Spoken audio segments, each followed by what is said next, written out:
Vi har om socialisation. Hvad er socialisation? Jo, vi kan starte med adfærd.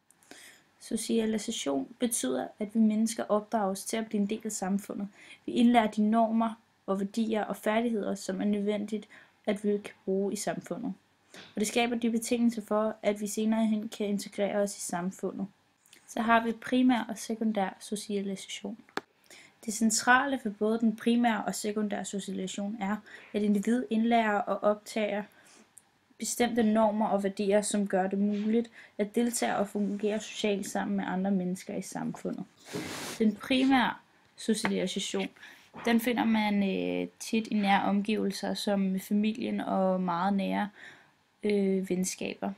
Hvor den sekundære, det er mere sådan, hvor i samfundets institutter, for eksempel sådan børnehave, skole, fritidshjem, fritidsklub, hvad man nu lige kan finde på, hvor at man ikke er lige så tætte med personerne måske. Så har vi de formelle normer. De formelle normer er synlige eller officielle regler, som for eksempel den lovgivning, der regulerer det danske samfund. De formelle normer er således med til at regulere den opførsel og sociale adfærd, som samfundet tillader og ikke tillader. Men der er også de uformelle normer. De uformelle normer er væsentlige for den måde, vi mennesker reagerer på i forskellige sociale situationer. Inden for sociologien definerer vi uformelle normer som de uskrevne adfærdsregler. Og det er de uskrevne regler, som vi mennesker følger, uden at vide hvorfor.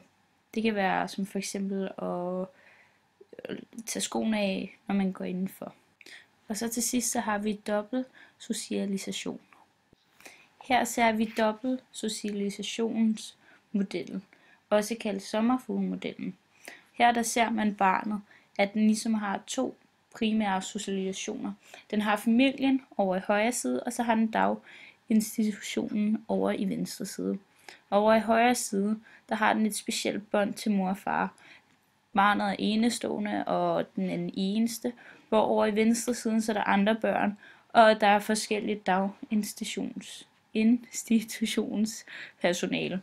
Så der er der anderledes, det er anderledes omgivelser, barnet har, og derfor agerer det også anderledes.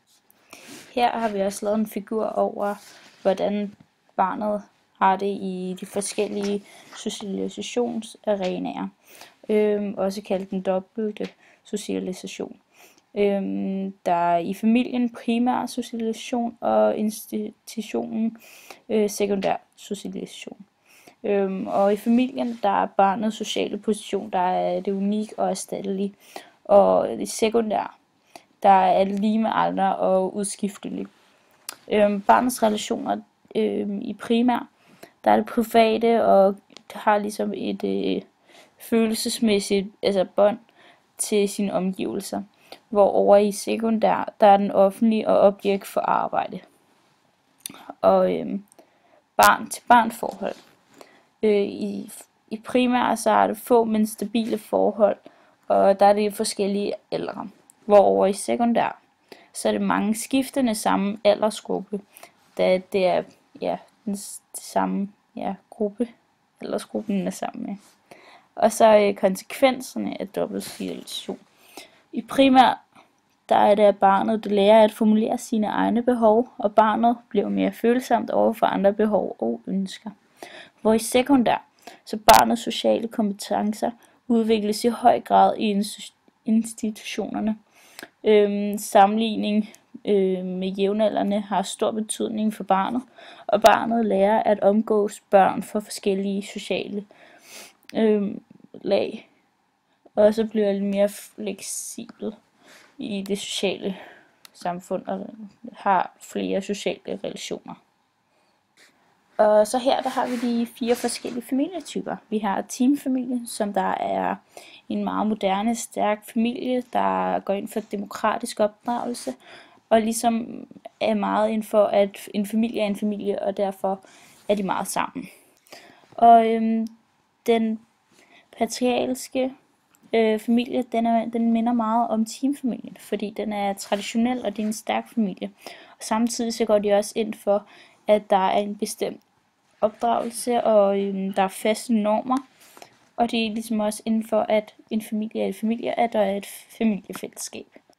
Svingdørsfamilien og det sociale akvarium, det er en moderne familie, men også en svag familie.